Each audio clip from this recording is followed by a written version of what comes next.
all right. We got the boxing source checking in with the WBC Featherweight Champion of the World, Mr. Gary Russell Jr. What's going on, man? Man, nothing. Trying to put some more work in, grind and sharpening my tools. Getting ready for this date. Yeah, man. They had the announcement. You stepping in there to fight Mark Magsayo. There's gonna be a big thing going down. So they said what, January 22nd? Right.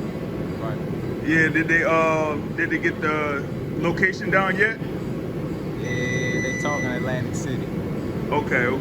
Atlantic City. That's what's up. That's what's up, man. I know that's a big challenge there, Mark Magsayo. But all fights a big challenge. Yeah, for real. But there was like something that went down last month. They had Kiko Martinez winning the IBF belt. And as soon as he won that belt, I was like, man, they should go ahead and have that rematch. Finally have a unification at featherweight, man. Right. That's a great idea. I wouldn't mind a unification, man. I wouldn't mind it. Leos has the WBA, and Kiko got the IBF. I think it'd be great to get a unification match. If I am planning on moving up in weight, God willing, we know we don't overlook anybody. We plan on getting through this guy. I would love to move up in weight, but if I'm gonna move up in weight, it has to be for a title. I'm not gonna move up in weight and relinquish my title just to stand in line. It's not gonna work that way.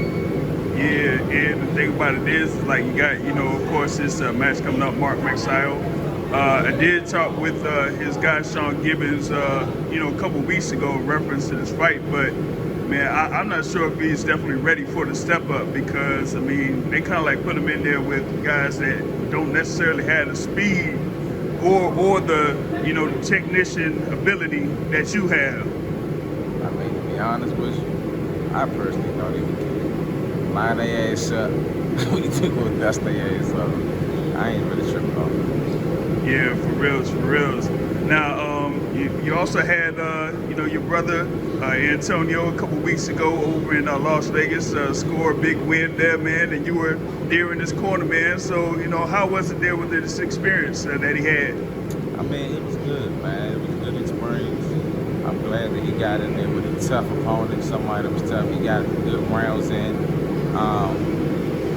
It was a little difficult because he was accustomed to my father being there. My father wasn't there. I think that definitely played a factor, in the mental. But shit, at the end of the day, we got the job done. Yeah. We got the job done over a tough guy.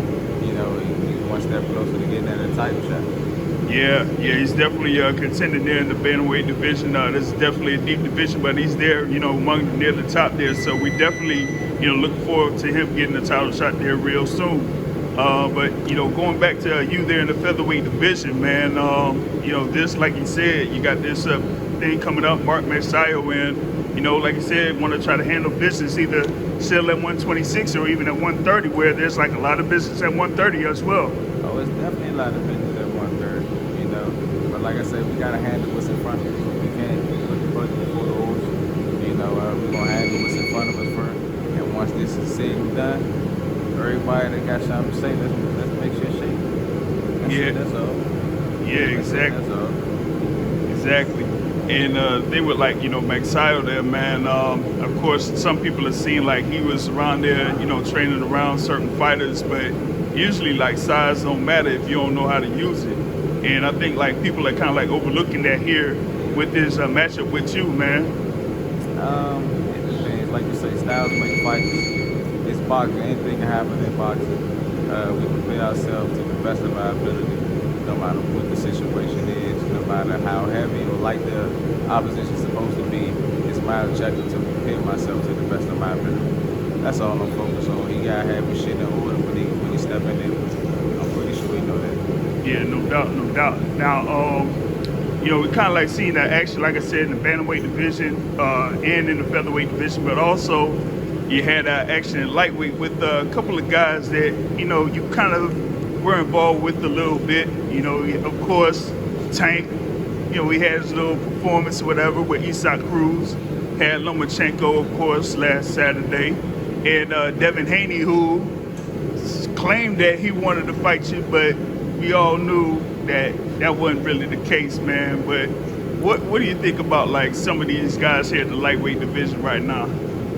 I mean, I think it's good opposition up there. I think it's good competitive action. The thing is, are they actually going to be willing to fight one another?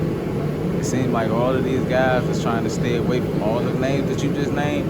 Ain't none of them trying to fight each other. They trying to stay away from each other. So until they actually get in the ring and try and make fights happen, then that's when they become relevant. Until then, I really don't give a fuck what they do.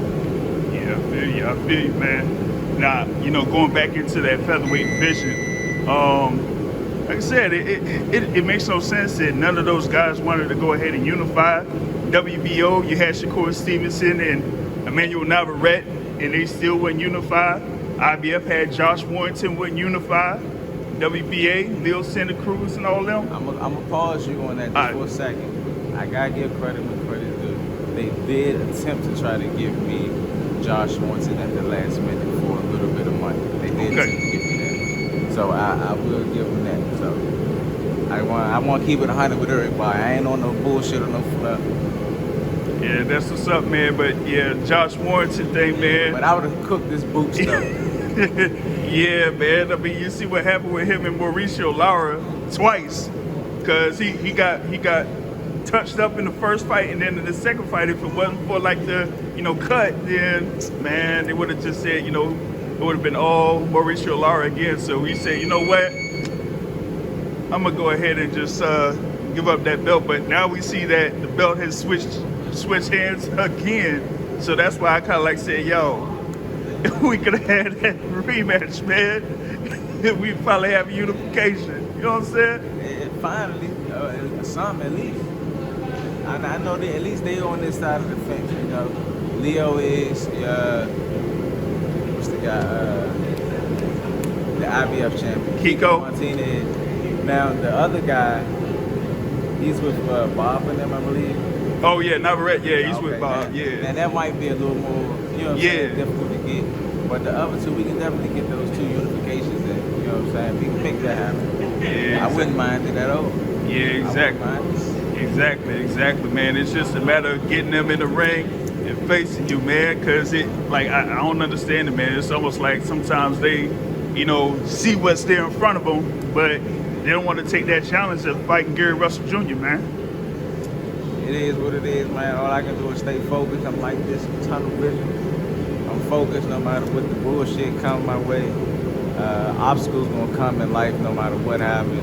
You gotta keep your chin down and your hands up and send this shit when you gotta open. Yeah, exactly, man. Speaking of that, man, I kind of like go into it on social media sometimes, because even with like some media members, man, they try to go ahead and say something about, okay, his inactivity, but I try to tell them about, all the stuff that's like kind of like happened recently, and if they ain't really want to, get into that, then they should really fall back on it. You know what I'm saying? Because, it's one thing when, you might not have something lined up, but when you kind of like dealing with things personally or whatever it is, then that's a whole different story, and people don't understand that with some of these fighters. No, that's true. That is so true. You hear a lot of the fans that don't know the inside scoop. They just want to talk just to talk. That's what keep everything going, keep everything moving, I guess. So I don't really trip off of it so much, man. I let the fans talk. My true fans, they support me, they love me. To the haters, they support me too when I beat y'all afraid fighters up. So it's all good. Yeah, exactly, man. Whether they like you or they hate you, as long as they still paying attention to you, that's what matters. You know what I'm saying? To get to his work. Yeah, that's what's up, man. So thanks for checking in here with the Boxing Source here real quick. Like I said, it is the WBC Featherweight Champion of the World, Mr. Gary Russell Jr.